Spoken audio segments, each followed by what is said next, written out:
Croyez-moi, tout le monde ne se bouscule pas à la porte. Vous savez de quelle porte je parle? Tout le monde ne se bouscule pas. Ceux qui se bousculent, c'est ceux qui veulent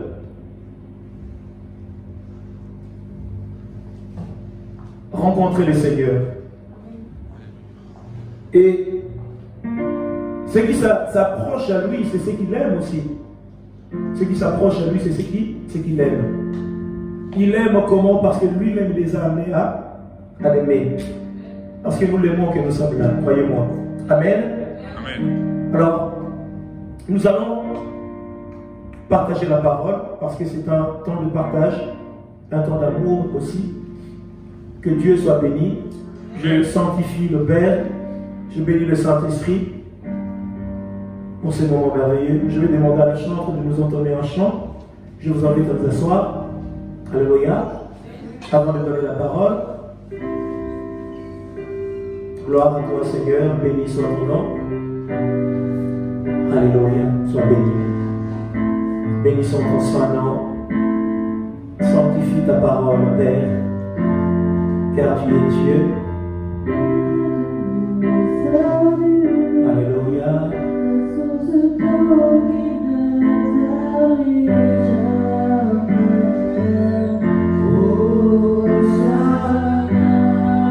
À l'agneau de Dieu. À l'agneau de Dieu. Gloire à toi, Seigneur. Alléluia. Il est Dieu. Nous le bénissons ce matin. Nous rendons gloire à l'Éternel ce matin. Gloire à toi, Seigneur. Alléluia. Yes.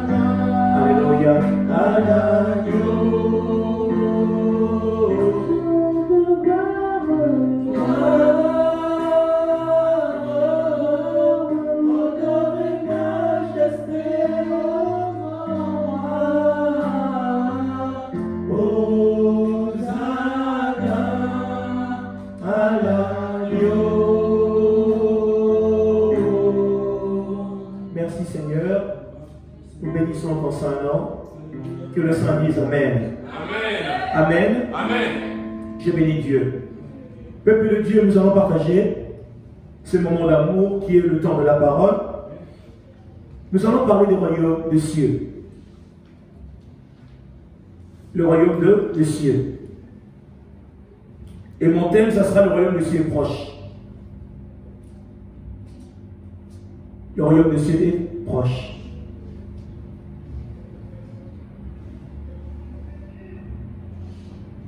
Vous savez, on a un temps fixé où le royaume des cieux doit venir. De la même manière que nous connaissons le jour de notre naissance, le jour de l'enlèvement, personne ne le sait. Mais la Bible nous dit clairement que le royaume des cieux est proche. Je peux vous démontrer par les Écritures que au commencement, même le précurseur qui est la personne de Jean-Baptiste, lorsqu'il a reçu la mission de venir préparer les chemins du Seigneur, il a annoncé le royaume des cieux. C'était le premier message. Ça veut dire qu'il a montré clairement que nous vivons un temps où, pendant notre temps de vie chrétienne, nous devions nous préparer pour l'éternité. Le Seigneur lui-même a parlé du royaume des cieux pendant qu'il était sur la terre. Il a annoncé que le royaume des cieux est proche. Mais cependant, il était là. Il a annoncé cela, pourquoi? Pour que chacun de nous se prépare. On est des enfants de Dieu, on est des chrétiens. Mais celui qui vit la vie chrétienne et qui ne se projette pas pour l'éternité, il passe à côté de beaucoup de choses. Il passe à côté de beaucoup de choses. Pourquoi? Nous sommes censés vivre une vie dans la communion avec le Saint-Esprit, mais tout en gardant en mémoire que je vis un temps qui va passer. Je vis ma vie avec le Saint-Esprit. Le Seigneur nous a montré les chemins. Il est venu au monde par un canal, Marie. Il est né, il est mort. C'est le passage de tout être humain sur la terre. Et la raison pour laquelle, ce qui compte, c'est quoi? C'est l'éternité.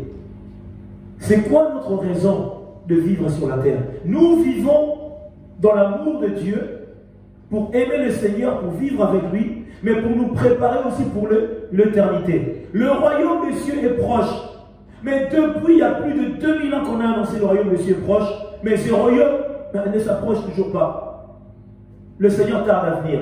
Comme le Seigneur tarde à venir, nous allons s'occuper des choses de la vie, des part et d'autres.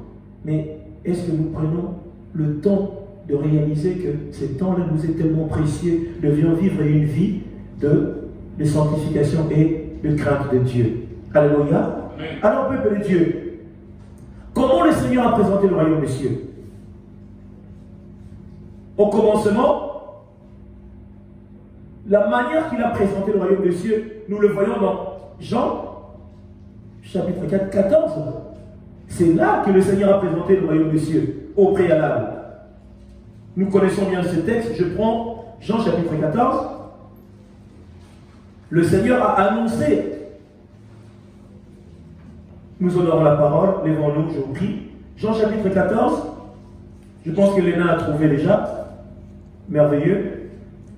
Voilà. La Bible dit quoi? La Bible nous dit que votre cœur ne se trouble point.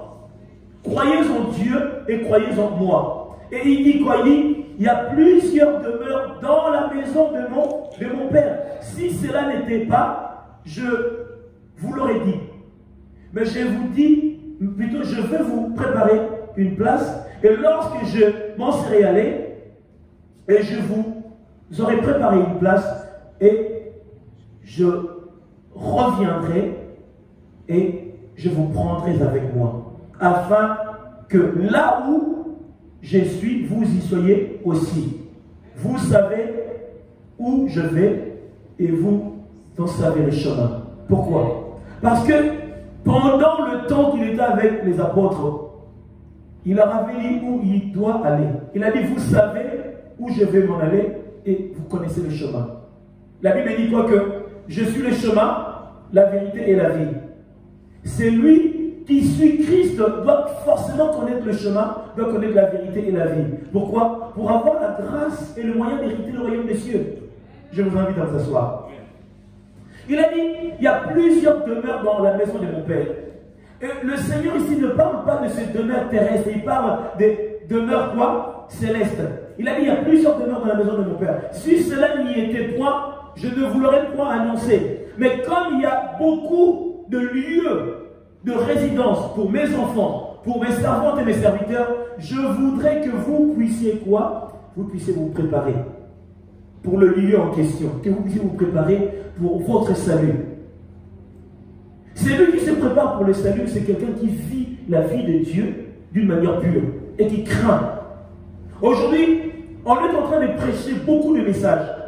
Est-ce que c'est le message du temps ou pas? On est en train de prêcher comment on doit vivre une vie sur terre tout en gagnant ceci. Comment est-ce qu'on peut vivre une vie sur terre pour amener les choses de telle manière? Mais la Bible nous dit quoi? Cherchez premièrement le royaume des cieux. Si nous sommes censés chercher premièrement le royaume des cieux, je pense que le royaume des cieux primera énormément que les choses de fil et vaines. On prêche un message qui n'est pas le message du temps. On est en train de préparer les hommes et les femmes à vivre une vie de gagner les choses du monde. Mais vous remarquez, pour gagner les choses célestes, il y a peu. On ne dit pas à quelqu'un que si tu vis dans le péché, Même la bénédiction que tu attends de la part du Seigneur, il te sera difficile. Il faut d'abord demeurer dans la crainte, conformément au modèle céleste, afin de recevoir la bénédiction et la grâce de la part du Seigneur. On ne peut recevoir de Dieu la bénédiction si on ne fait pas sa volonté. Dieu ne donne pas du vin qui est agréable à un chardonnay, un grand cru dans des outres sales. Mais non. Il faut que nos outres soient quoi? Soient purifiées. Il faut que nos outres soient dignes de recevoir un bon vin. Cela reviendra à dire quoi? Aujourd'hui, nous courons après des choses de la vie, nous courons après les bénédictions, mais peu d'entre nous cherchent vraiment le royaume des cieux. Vous remarquez, on ne cherche pas le royaume des cieux. Beaucoup viennent à l'église pour des intérêts éphémères, pour des besoins qu'ils ont vraiment, à eux. Mais pour chercher la face du Seigneur, il y a peu. C'est la raison pour laquelle vous remarquez, lorsqu'on vient dans la présence de Dieu, quand cela ne s'approche pas, on se fatigue. Parce qu'on n'était pas venu pour le ciel. Quand on dit chercher premièrement le royaume des cieux, c'est quoi? Chercher premièrement Christ. Vivez la vie chrétienne, vivez avec Jésus. Et tout ce que tu as besoin, ce que tu cherches, Jésus-Christ lui-même te le donnera. Parce que tu cohabites avec lui, tu vis avec lui, tu as la communion avec lui. Celui qui est ton ami remarquera que tu manques des choses, il doit te le donner. Faisons de lui d'abord un ami fidèle et le reste, il commencera à lui le donner. Mais peu d'entre nous ont la même thématique, ont la même pensée. Le Seigneur annonce ça. Il a dit quoi? Il y a plusieurs demeures dans la maison de mon Père. Il parlait de demeures célestes, le royaume des cieux. Il a dit, je m'en vais pour vous préparer une place. Là où j'y serai, que vous y soyez aussi. Le lieu où moi je vais me retrouver dans mon royaume, vous aurez aussi vos demeures. C'est pour cela que celui qui vit la vie chrétienne se prépare pour l'éternité.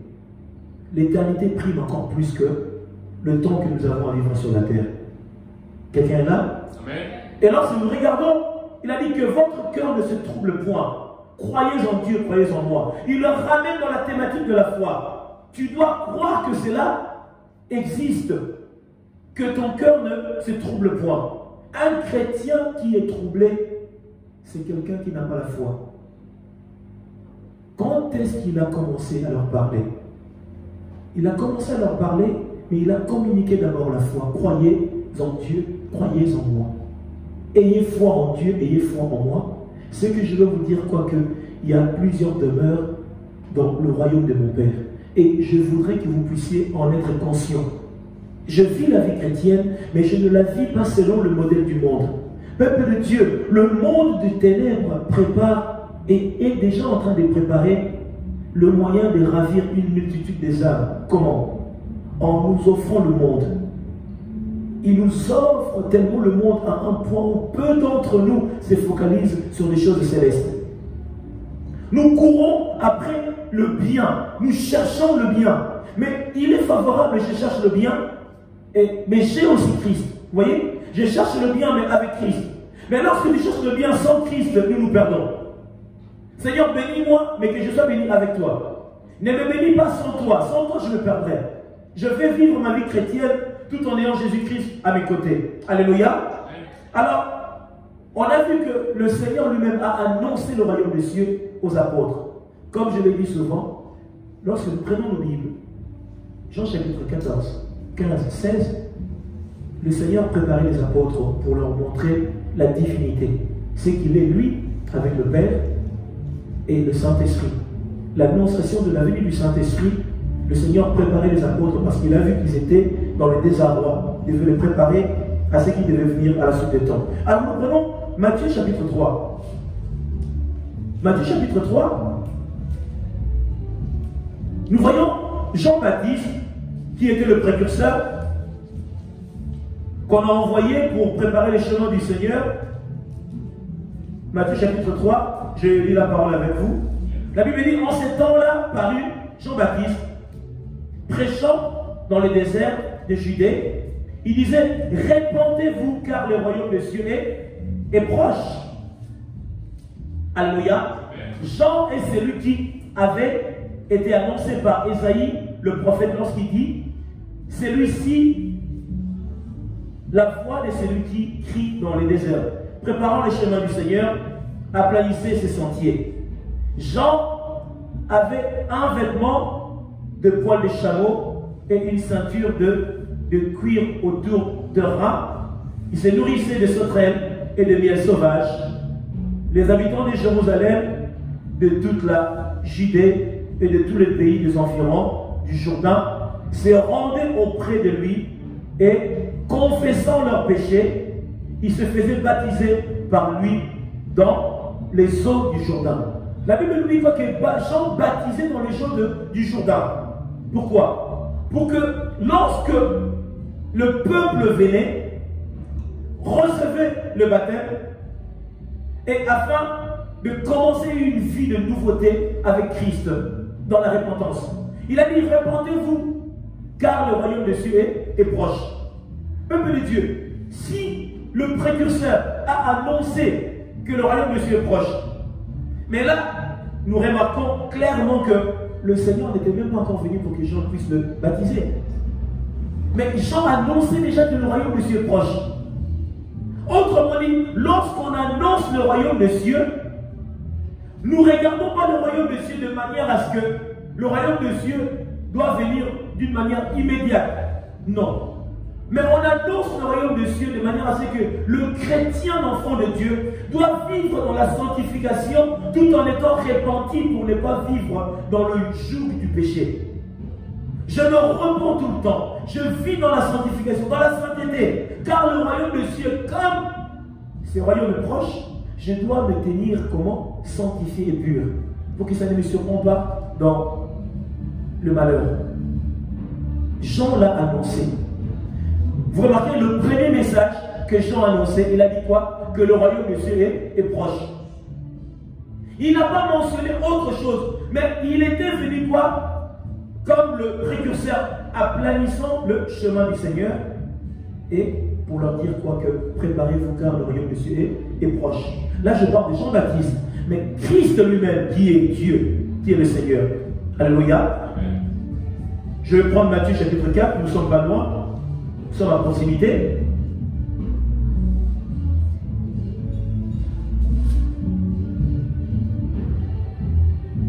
Jésus-Christ baptisé par Jean, après avoir été tenté par le diable, nous arrivons à 12, nous y sommes. Jésus, ayant appris que Jean avait été livré, se retira dans la Galilée. Il quitta Nazareth et vint demeurer à Capernaum, situé près de la mer, dans les territoires de Zabulon et de Naphtali, afin que s'accomplisse ce qui avait été annoncé par Ésaïe, le prophète. Le peuple de Zabulon et de Naphtali, de la contrée voisine de la mer du pays, au-delà du Jourdain et de la Galilée de païens, ce peuple assis dans les ténèbres a vu une grande lumière, et sur ceux qui étaient assis dans la région et l'ombre de la mort, la lumière s'est levée. Dès ce moment, Jésus, commençant à prêcher, a dit comment? Répentez-vous car le royaume des cieux est proche. Le Seigneur lui-même, avant d'annoncer bien d'autres messages qu'il a annoncés, il a commencé par dire quoi? Que le royaume des cieux est proche. Le royaume des cieux est proche. Autrement dit, je veux t'enseigner les choses. Il y a bien des prédications. On peut prendre le livre, on peut parler de Ruth, on peut parler de Gédéon, on peut parler de bien des prophètes, mais il faut que nous ramenons l'évangile christo-centré. Nous devions nous centrer sur Christ, le message. Autrement dit, il faut que chacun de nous puisse garder en mémoire que le royaume des cieux est imminent. Ça peut venir à n'importe quel moment. Le côté proche, c'est que ça peut te prendre en surprise. Pour que ça ne te surprenne pas, tu dois toujours demeurer comment? Tout en gardant en mémoire que le royaume des cieux est proche, de manière à ne pas se perdre. Le Seigneur annonçant cela, pourquoi? Parce que quelqu'un qui vit la vie chrétienne, qui sait qu'un jour, tout s'arrêtera et Dieu me veut pur pour hériter son royaume, s'évitera beaucoup de mal, beaucoup de choses abominables et même le péché. C'est ça qui devient compromettant. Mais peuple de Dieu, lorsqu'on dit le royaume des cieux, c'est quoi? La Bible annonce clairement le royaume des cieux. Alléluia. Alors, je vais dans la béatitude dans Matthieu chapitre 5. Nous sommes à côté. Nous y sommes. La Bible dit, voyant la foule, Jésus monta sur la montagne et après qu'il se fut assis, ses disciples s'approchèrent de lui, puis ayant ouvert la bouche, il enseigna et dit, heureux le pauvre en esprit, car le royaume des cieux est à eux. Heureux les affligés, car ils seront consolés. Heureux les débonneurs, car ils hériteront la terre. Heureux ceux qui ont faim et soif de la justice, car ils seront rassasiés. Heureux les miséricordieux, car ils obtiendront miséricorde. Heureux ceux qui ont le cœur pur, car ils verront Dieu. Heureux ceux qui persécutent la paix, car ils seront appelés comment? Fils de Dieu. Heureux ceux qui sont persécutés, car la justice, car le royaume des cieux est à eux. Alléluia. Église de Dieu, je vais vous dire une chose. Pourquoi la béatitude a été annoncée ainsi? Heureux, heureux, heureux. Lorsque tu vis la vie chrétienne, il y a des moments où tu seras persécuté. Mais le Seigneur te veut dans la thématique, vois-toi comme un homme heureux. Je suis heureux que les justes me frappent. C'est une correction. Je suis heureux qu'on me réprimande d'une faute de la part du Seigneur parce que le Seigneur m'aime.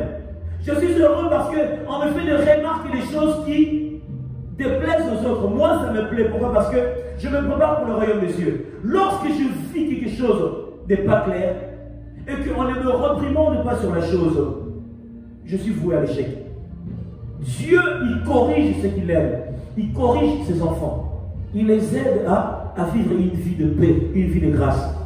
Si Dieu ne te corrige pas, si Dieu ne te réprimande pas, il faut te poser des questions. Il doit te réprimander. Parce qu'il t'aime. Un père, une mère, lorsqu'il crie après son enfant, parce qu'il veut son bonheur, il veut le corriger pour une vie de joie au fil du temps. Mais lorsque tu fais des bêtises, on ne t'engueule pas, on ne te dit rien, sache que c'est très dangereux. Parce que celui qu'on est en train de réprimander, on est en train aussi de l'aider à quoi? À vivre une vie de grâce, une vie de faveur. Alléluia. Je bénis Dieu. Alors, peuple de Dieu, nous allons prendre Matthieu chapitre 10. Là, je suis vraiment dans Matthieu. Parce que l'évangile de Matthieu annonce bien des choses concernant le royaume des cieux. Matthieu chapitre 10. Là, nous voyons la mission des apôtres. Alléluia. Nous voyons la mission des apôtres. Et c'est que le Seigneur leur avait envoyé à faire. On ne va pas tout lire, tout le texte, mais je vais seulement prendre 10, 7, et je veux que nous puissions lire ensemble. La Bible dit, allez, prêchez et dites, le royaume des cieux est comment est? Écoutez, il a dit aux apôtres, allez, annonce-leur que le royaume des cieux est proche. Je viens te dire que c'est une manière de quoi? De se préparer, de vivre aux aguets, de vivre. C'est comme si quelqu'un dit, fais attention. C'est lui qui vit, même dans notre ère, dans notre temps, qui vit dans la pensée, dans la thématique que le royaume de Dieu est proche. Il évitera beaucoup de choses qui sont compromettantes, pour ne pas compromettre son salut. Ah, le royaume de Dieu est proche. Ah, je ne veux pas faire ça. Ah non, je ne veux pas. Parce que si tu n'as pas cette thématique, tu vivras une vie de dérèglement. Tu vivras une vie contraignante, contrairement à la volonté de Dieu. Le Seigneur a dit aux apôtres la même chose, c'est que lui-même, il avait commencé de prêcher. Même Jean-Baptiste a annoncé la même chose. Dites-leur quoi que le royaume de Dieu est proche. Après que vous aurez eu à dire que le royaume de Dieu est proche, voilà ce qu'il a dit. Alléluia. Il a dit, guérissez les malades, ressuscitez les morts, purifiez les lépreux, chassez les démons, vous avez reçu gratuitement, donnez gratuitement aussi. Alléluia. Peuple de Dieu, un annonçateur du royaume des cieux ne vit pas dans la cupidité. Celui qui annonce le royaume des cieux n'a pas l'intérêt de la gagne. Et vous remarquerez aujourd'hui, nous vivons ces temps-là. Celui qui annonce le royaume des cieux, il est dans la thématique « je vais annoncer pour gagner ». Je vais annoncer pour recevoir. La preuve, le Seigneur a mentionné lui-même clairement. Il a dit quoi? Il a dit, après que vous aurez eu à guérir, apportez ce que je vous ai dit de faire, donnez gratuitement. Il a dit ceci. Ça, c'est les instructions que le Seigneur a données. Prenez ni or, ni argent, ni monnaie dans vos ceintures, ni sac pour le voyage, ni deux tuniques, ni souliers, ni bâton, car l'ouvrier mérite sa nourriture. Alléluia. Car l'ouvrier mérite. Pourquoi? Le lieu où tu auras travaillé, s'il y a des personnes qui sont de bon cœur, je le toucherai afin de quoi? De te bénir. Je susciterai les moyens pour que toi, mon serviteur, toi qui annonces mon royaume, tu ne manques de rien. David l'annonce clairement que l'Éternel est mon berger, je ne manquerai de rien. Il me fait reposer dans les verts pâturages. Dieu lui-même a plani ton chemin, lui-même apporte ce à quoi tu as besoin. Mais toi, annonce seulement. Lorsque tu sers Dieu, ne sois pas celui qui calcule beaucoup. Ne calcule pas, fais l'œuvre. C'est la raison pour laquelle je reviens dans la parole, Matthieu chapitre 6, le verset 33. Il a dit, cherchez premièrement le royaume des cieux et la justice de Dieu. Et la Bible vient nous dire quoi? Ce que nous chercherons à acquérir, ce que nous avons besoin, il nous donnera ça par-dessus tout. Lui-même. Pourquoi? C'est lui qui sonde le cœur et le rein, il sait que tu as besoin de la chose. Il sait. La problématique, je dis quoi? C'est que le temps de la prophétie même et le temps de l'accomplissement, c'est ça qui devient un peu compliqué pour certains. Le temps de l'attente, cette longue attente. C'est ça qui fait que beaucoup, ils ont abandonné la foi, beaucoup, ils se sont livrés à des cultes des démons, ils ont été embrassés Satan, pourquoi? Parce que le temps de l'accomplissement tarde à venir. C'est la raison pour laquelle, on a annoncé le royaume des cieux. Même Jean-Baptiste, dans le Jourdain, il a annoncé le royaume des cieux proche. Mais cependant, où est le royaume des cieux? Je veux vivre un peu ma petite vie, je vais un peu j'irai un peu avec Satan, j'irai un peu avec des démons, après je reviendrai. Mais fais attention que la mort ne te surprend pas par ses voies, par ses sentiers. Fais attention que la mort les a surpris. Ils ont été embrassés la doctrine des démons et Dieu les a surpris, la mort les a frappés. Ils sont partis sans confesser leur péché. C'est très dangereux. Le royaume des cieux a été annoncé depuis. Mais nous vivons déjà le royaume des cieux. Car le Seigneur a dit, lorsque vous voyez ces choses, sachez que le royaume des cieux est au milieu de vous. Le royaume des cieux est déjà au milieu de nous. Mais c'est à nous maintenant de vivre conformément au modèle céleste pour ne pas désobéir à la parole et à la vie de Dieu, selon le modèle de Christ. Alléluia. Alors, nous allons définir, c'est quoi le royaume des cieux? C'est quoi le royaume des cieux? On dit, le royaume des cieux, c'est quoi le royaume des cieux? Écoutez, le Seigneur a dit quoi? Il ne leur avait pas été permis de connaître les mystères du royaume des cieux. Mais aux enfants de Dieu, cette parole, elle est révélée en eux. Pourquoi? On peut donner la Bible à des orateurs tels que des politiciens. On peut lui donner la Bible. Il va interpréter la Bible selon son inspiration. C'est un orateur. Tout orateur, il peut prendre la Bible, il peut parler. Mais le soubassement, le fond, la révélation, autrement dit, par le Saint-Esprit, il n'aura pas ça. Parce que cette parole lui aura pas été révélée. Une parole révélée par celui qui a le Saint-Esprit s'exprimera avec clarté. Il parlera. Ce sont des orateurs aussi. Il peut prendre, il lit, il parle, mais pourquoi? Il ne donnera pas la vie parce qu'il n'a pas le Saint-Esprit. C'est le Saint-Esprit qui donne la vie et la parole, elle s'est faite chair. Elle est venue habiter au milieu de nous pleinement dans la faveur et dans la grâce. Selon Jean chapitre 1er. Alléluia. Alors, peuple de Dieu, nous allons prendre Matthieu chapitre 13. L'évangile de Matthieu, c'est l'évangile annonciateur de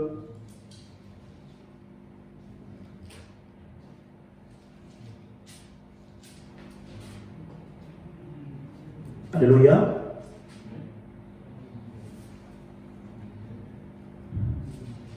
Nous aurions pu commencer à partir du 1er, mais je commence à partir de 24. Je vais prendre le parabole du livret. Alléluia, nous y sommes. Amen. Amen. Je bénis Dieu. Alors je commence. 24, 13, 24. Il leur proposa une autre parabole. Il dit, le royaume des cieux est semblable à un homme qui a sémé une bonne sémence dans son champ, mais pendant que le gens dormait, son ennemi vint, sémant livré parmi le blé, et s'en alla. Lorsque l'herbe lui poussait et donnait du fruit, livré par lui aussi. Waouh!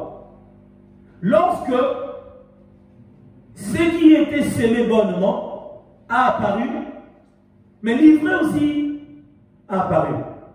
C'est-à-dire quoi? Que je sème une sémence qui est la sémence incorrectible, pure, agréable à la vue, mais comme le lieu que j'avais sémé, un autre, la nuit était venu s'élever aussi. Vous regardez la thématique de la nuit. La nuit, le ténèbre. La nuit, synonyme du ténèbre. Le ténèbre est venu quoi? Est venu s'aimer aussi. Lorsque le ténèbre vient s'aimer, il n'est pas venu s'aimer le jour, mais la nuit. Le ténèbre. Pourquoi? Pour compromettre. Lorsque la sémence qui n'a pas été sémée, mais la croissance a été quoi? A été dans l'ensemble. Alléluia. Ils ont pu croître ensemble. Je suis dans 26, si je ne me trompe pas. C'est cela, non? Donc 27, je pense. Les serviteurs du maître de la maison vinrent lui dire, Seigneur, n'as-tu pas sémé une bonne sémence dans ton champ? D'où vient donc qui a délivré? Il a répondu, c'est un ennemi qui a fait cela. Et les serviteurs lui dirent, veux-tu que nous allions l'arracher? Non, dit-il, de peur qu'en arrachant l'ivraie, vous déraciniez en même temps le blé. Laissez croître ensemble l'un et l'autre jusqu'à la moisson, et à l'époque de la moisson, je dirai au moissonneur, arrachez d'abord l'ivraie et liez-la en gerbe pour la brûler, mais amassez le blé dans mon grenier. Alléluia. Peuple de Dieu, nous voyons clairement Dieu, le Seigneur ici, a ramené une parabole pour leur montrer que nous sommes dans un temps où, nous sommes dans ce monde où Dieu a sémé une sémence. Autrement dit, Dieu a créé l'homme à son image et à sa ressemblance, avec une perfection absolue. Mais d'où vient la colère? D'où vient la haine? D'où vient la jalousie? D'où vient la méchanceté? D'où viennent toutes ces choses? La sémence de Dieu, elle est parfaite. Mais peuple de Dieu, la problématique c'est quoi? C'est que la Bible dit, il en donne autant à ses bien-aimés pendant leur sommeil. Dans nos sommeils, lorsque nous dormons ou dans la vie, lorsque nous regardons de part et d'autre, Satan est en train de s'aimer aussi dans le corps de chacun. Il est en train de s'aimer. Il est en train de s'aimer des choses. Pourquoi? Pour nous ramener dans la corruption. Un homme corrompu, c'est un homme qui ne vit plus la vie du Christ. Un homme corrompu, c'est quelqu'un qui vit la vie des ténèbres. La sémence est une création faite avec perfection. Il a fait toutes choses bon et parfait. Mais l'ivraie est venu s'aimer aussi une sémence qui n'est pas la sémence de Dieu.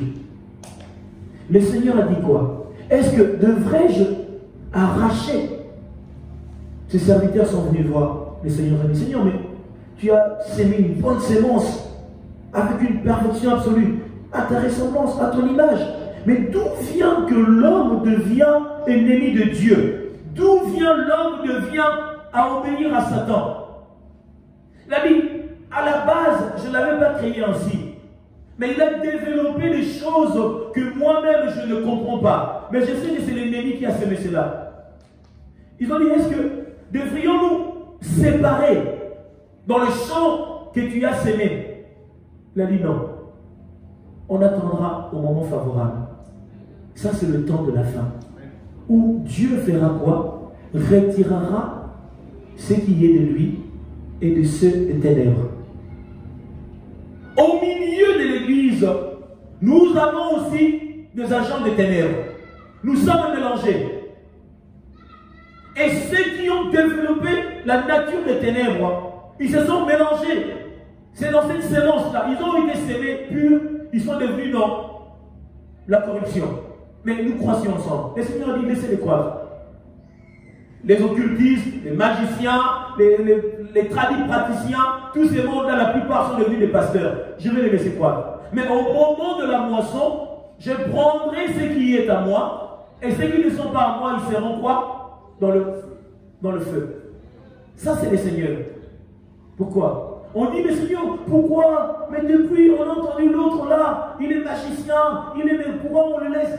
Le Seigneur a dit clairement. Vous comprenez la thématique, la pensée de je laisserai croître. Pourquoi le Seigneur les laisse? Il y a un temps où ils seront jugés. Le jugement se rapproche. On dit le royaume de Dieu est proche.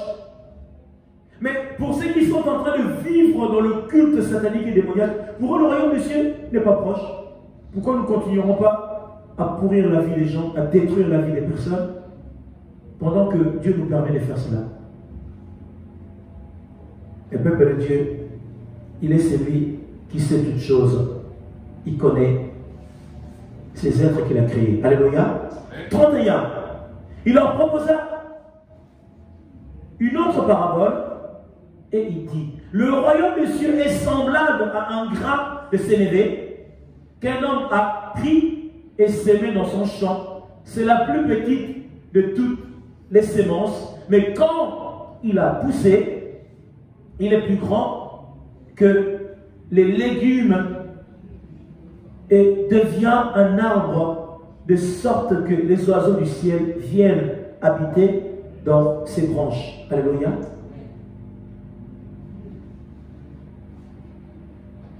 On est petit, mais dans la grâce, dans la faveur de Dieu, nous avons la grandeur. Le royaume des cieux ne viendra pas de manière à frapper les regards. Le royaume des cieux ne viendra pas de manière à éblouir. Mais le royaume des cieux est quoi? Est déjà parmi nous. Le royaume des cieux vit déjà dans la vie des enfants de Dieu. Parce que celui qui vit dans la crainte de Dieu a une part du royaume des cieux en lui. Pourquoi? Parce qu'on est déjà citoyen du ciel sur la terre, avant l'enlèvement. Pourquoi? Tu vis conformément au modèle céleste. Le royaume des cieux, la Bible dit ici quoi? Le grain de sénévé, c'est le plus petit. Mais lorsque il est planté, dans la croissance devient quoi? Un arbre aussi énorme. Même les oiseaux, ils viennent y habiter. On devient quoi? On devient un lieu de repos. Un lieu de vie. Un lieu où quiconque vient, il se ressourcer. C'est un lieu, un abri. Une grâce, une faveur, selon le modèle de l'Éternel. Alléluia. 33, il leur dit, encore une parabole. Le royaume des cieux est semblable à du levain d'une femme a pris et mis dans 3 mesures de farine jusqu'à ce que toute la pâte soit levée. Jésus dit à la foule toutes ces choses en parabole, et il ne leur parlait point sans parabole, afin que s'accomplisse ce qui avait été annoncé par le prophète. J'ouvrirai ma bouche en parabole, je publierai des choses cachées depuis la création du monde. Pourquoi? Parce qu'il ne leur avait pas été permis de connaître le mystère du royaume des cieux. Et à nous qui avons reçu la faveur et la grâce, nous sommes censés comprendre parce que l'Esprit de Dieu nous les révèle. Alléluia. 36. Et là, on a l'explication de l'ivraie. Alors, il renvoya la foule et entra dans la maison. Ses disciples s'approchèrent de lui et dirent: explique-nous la parabole des livrées du champ. Il répondit: celui qui sème la bonne sémence, c'est le Fils de l'homme. Le champ, c'est le monde. La bonne sémence, ce sont les fils du royaume. L'ivraie, ce sont les fils du malin.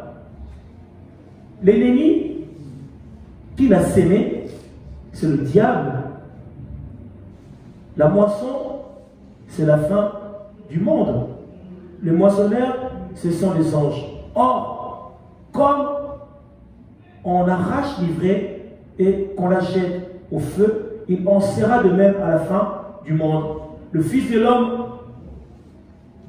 enverra les anges qui s'approcheront de son royaume, tous les scandales et ceux qui commettent l'iniquité, et ils les jetteront dans la fournaise ardente, où il y aura des pleurs et des grincements de dents. Alors les justes resplendiront comme le soleil dans le royaume de leur Père. Que celui qui a des oreilles pour entendre la parole du Seigneur. Alléluia. Amen. Église de Dieu, frères et sœurs en Christ, ça a été énuméré, résumé ainsi. L'ivraie est au milieu de nous pour nous empêcher le ciel. C'est la raison pour laquelle tu remarqueras, l'ivraie est dans l'église aussi. Celle qui t'hérite, celle qui te crée des problèmes, au lieu de passer outre, toi tu t'apaisantis dessus. Oh, d'ailleurs, c'est l'ivraie. L'ivraie peut aussi être une sémence que quelqu'un a développée dans l'instant, mais il faut le dégager. L'ivraie cherche à gagner le cœur des enfants de Dieu. Pourquoi? On peut influencer dans le bien ou dans le mal. L'ivraie est toujours là pour compromettre. Il y a de ces églises où vous êtes beaucoup, mais vous verrez l'église est divisée. Parce que les enfants de l'ennemi sont au milieu de vous, créent des problèmes. Ils sèment la calomnie, la mésentente. Et vous qui vous préparez pour le royaume des cieux, vous êtes quoi? Vous êtes dans la compromission. Pourquoi? Parce que le diable le fait ainsi.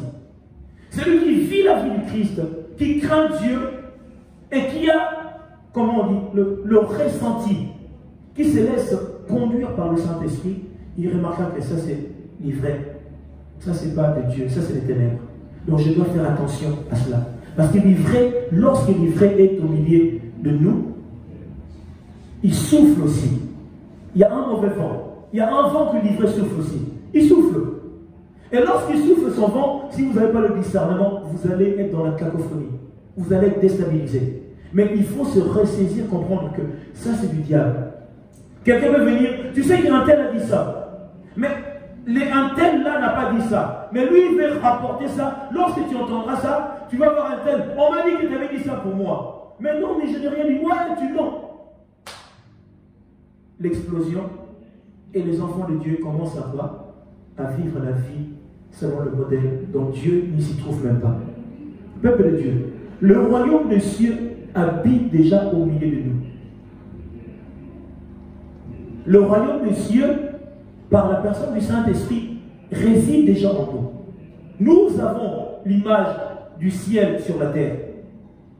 Pour que personne ne puisse te ravir cela, il faut quoi? Il faut vivre selon le modèle de Dieu, en acceptant au préalable ce que Dieu te demande de faire. Et ceux qui veulent hériter le ciel, ils ont quoi? Ils ont crucifié la chair et ses passions. Ils vivent la vie de l'Esprit de Dieu. Pour ne pas désobéir à la parole de Dieu. Alléluia. Matthieu chapitre 13, 44, nous y sommes. Le royaume des cieux est encore semblable à un trésor caché dans un champ. L'homme qui l'a trouvé le cache et dans sa joie, il va vendre tout ce qu'il a et achète ses champs. Autrement dit, c'est un trésor qui est comment? Qui est caché dans un champ. Le royaume des cieux,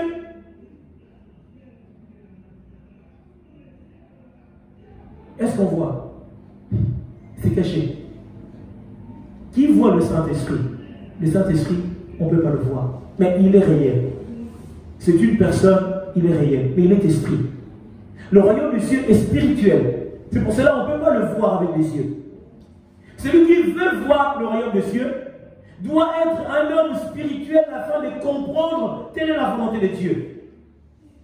Mais qui cherche le royaume des cieux, la Bible ne dit pas que le royaume des cieux est encore semblable à un trésor. Un trésor, c'est quelque chose qui est précieux. Un diamant ou de l'or, quelque chose de tellement précieux que je vais acquérir. Mais pour acquérir cela, qu'est-ce que j'ai fait? Je préfère aller vendre même tous mes biens.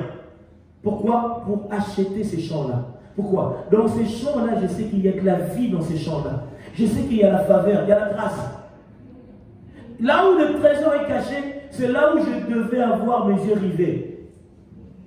Le peuple de Dieu aujourd'hui, au lieu d'acheter ces champs et vendre tout ce que nous avons, mais nous voulons quoi? Nous voulons gagner le monde. Le royaume des cieux maintenant.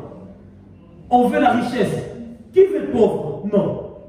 Mais la Bible dit dans la Béatitude, dans Matthieu chapitre 5, heureux le pauvre. Mais quand on parle heureux le pauvre, ce n'est pas la pauvreté monétaire, c'est spirituel.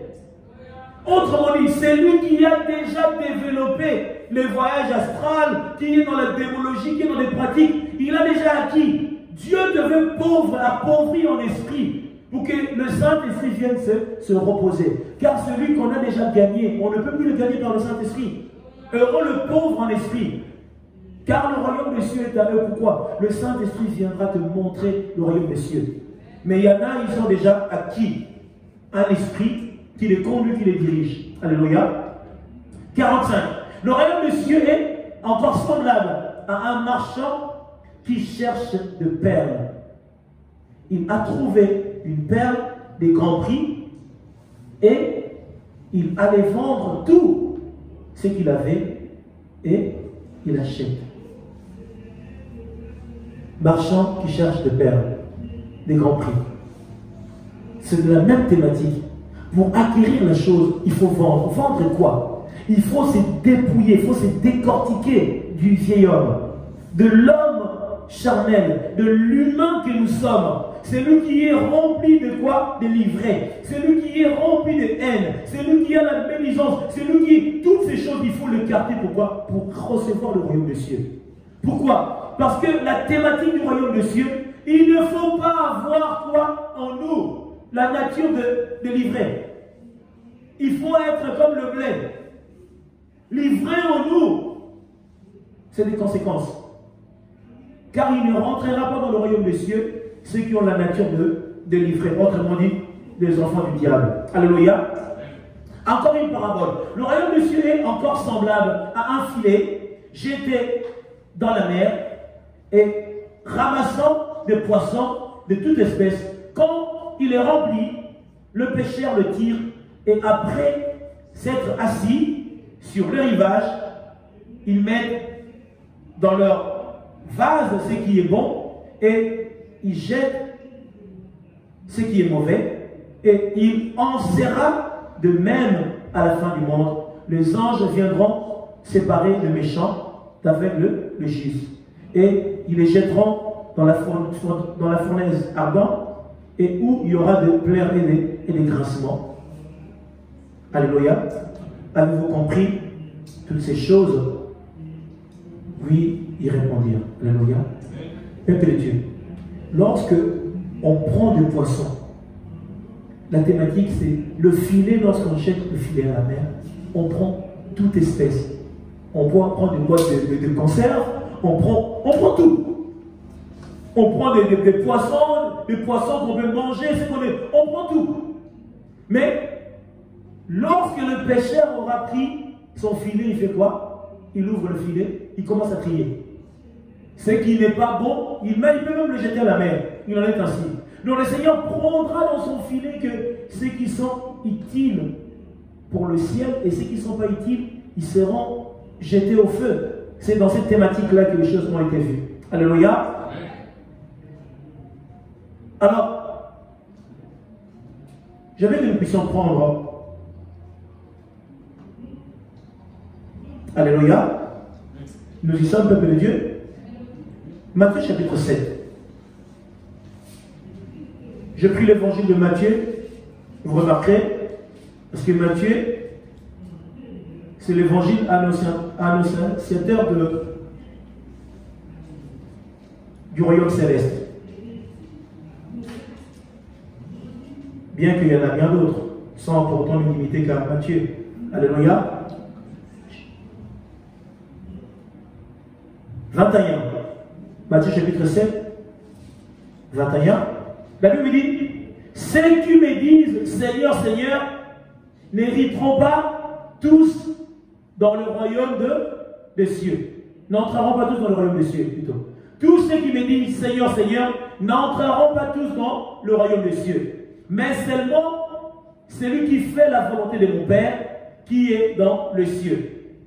Plusieurs me diront en ces jours-là, Seigneur, n'avons-nous pas prophétisé par ton nom?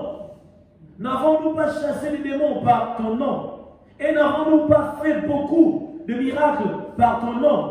Alors, je leur dirai ouvertement, je ne vous ai jamais connu, retirez-vous de moi, vous qui commettez l'iniquité. Alléluia. Peuple de Dieu.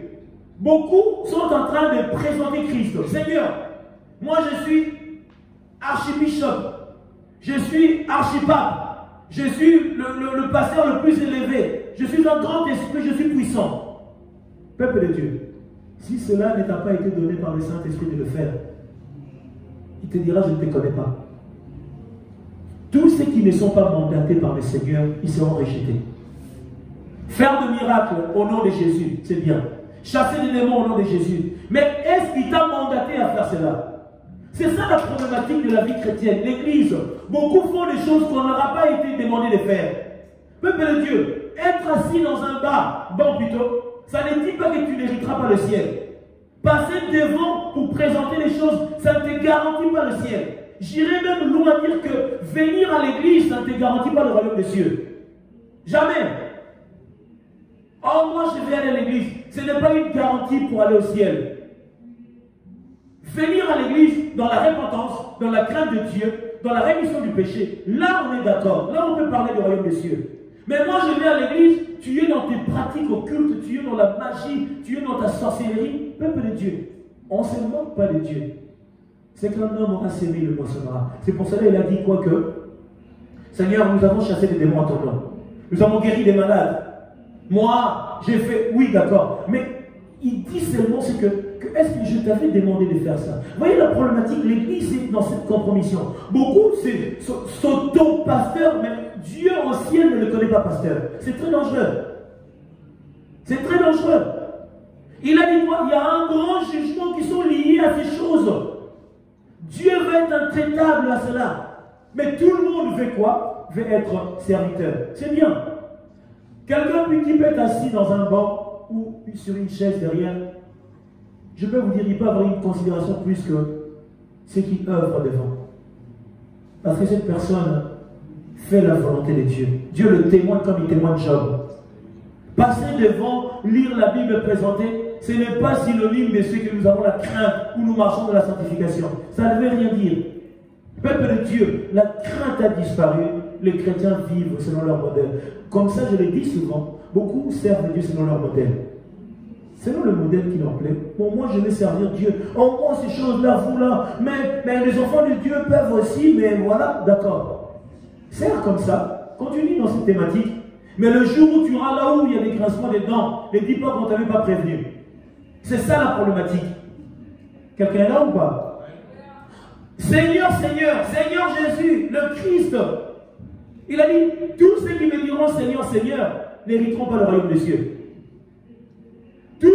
prêchent à mon nom, qui font des prodiges, de grandes choses au nom du Christ, ils ne seront pas forcément dans son royaume. Il ne faut pas se leurrer. Alléluia. Il ne faut pas se leurrer parce que tous ne rentreront pas au royaume des cieux. Quelqu'un est là ou pas? J'ai béni le Seigneur. Alors, Matthieu chapitre 11.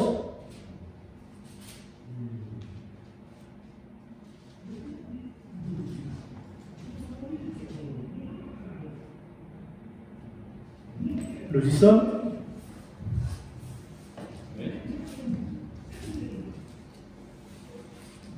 J'aime bien ce texte. À partir de 12. 11, 12. Depuis le temps de Jean-Baptiste jusqu'à présent, le royaume des cieux est comment est forcé. Ce sont les violents qui s'en emparent. Depuis le Jean-Baptiste, depuis que Jean a annoncé que le royaume des cieux est proche. La Bible dit quoi? Que le royaume des cieux est forcé. Il faut se faire violence pour hériter le ciel. C'est pour ça que la Bible dit quoi? C'est un chemin qui est tellement étroit. C'est tellement serré. Pour y rentrer, il faut pousser le mur pour entrer. La Bible va même plus loin que il est plus facile à un chameau de rentrer dans le trou d'une aiguille qu'un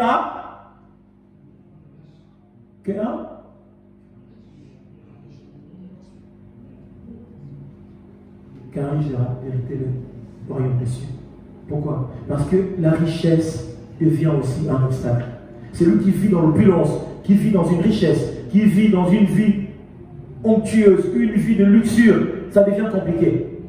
Ça devient compliqué. Pourquoi? Parce que sa richesse est pour lui son bonheur. Lui, son ciel, ça se limite à ce qu'il a comme bien. Et ça devient très dangereux. À un chameau de rentrer dans le trou d'une aiguille, et un riche d'hériter le royaume des cieux. Le royaume des cieux est forcé. Je bénis Dieu parce que toi tu fais violence. Hein, la sœur Sandrine? Tu fais violence. Continue à faire violence. N'abandonne pas. Parce que le prix du salut, c'est à ce prix-là. Fais violence. Même dans le pleur, tu peux, Seigneur, tu peux gémir même. D'accord, on comprend. Mais continue quand même ton chemin. Continue. Parce que ce qui te sera comme récompense, te sera pour l'éternité. Vaut mieux hériter l'éternité qu'hériter ce monde périssable. Et beaucoup d'entre nous courent après ce monde qui est un monde périssable, où nous voulons tous avoir de biens matériels, hériter tout ce qui est utile ou pas. Alléluia.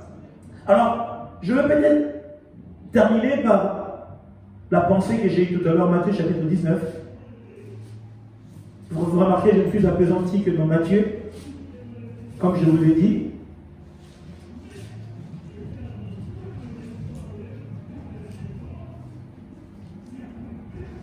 Ce que je viens de vous dire, je vais que nous puissions le lire aussi, à partir de 16. Nous y sommes. Après, je vais terminer mon message à partir de là. La Bible dit, et voici un homme s'approcha et dit à Jésus, Maître, que dois-je faire de bon pour avoir la vie éternelle? Autrement dit, pour hériter le royaume des cieux. Il lui répondit, pourquoi m'interroges-tu sur ce qui est bon? Un seul est le bon. Si tu veux entrer dans la vie, observe les commandements. Lesquels? Lui dit-il. Et Jésus répondit, tu ne tueras point, tu ne commettras point d'adultère, tu ne déroberas point, tu ne diras point de faux témoignages, honore ton père et ta mère, et tu aimeras ton prochain comme toi-même. Le jeune homme lui dit, j'ai observé toutes ces choses, que me manque-t-il encore? Il a posé une bonne question dans leur échange avec le Seigneur.